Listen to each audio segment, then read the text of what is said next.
Hello programmers, welcome to my YouTube channel Techie Projects. So in this video I will show you the Twitter sentiment analysis using Python. So let's run the python space main.py file. This is the main Python file. Project user interface developed using Tkinter library. Let's open the home page and click on the bulk tweet analysis and upload the file. So it will classify the type of positive and negative Twitter comments.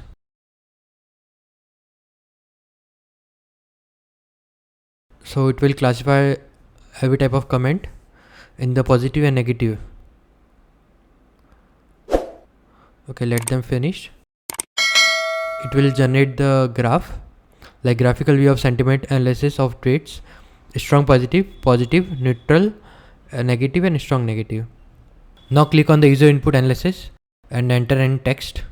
I'm writing the side and click on the analysis. So it will show the strong negative, happy, and click on the analysis. So it will show the strong positive.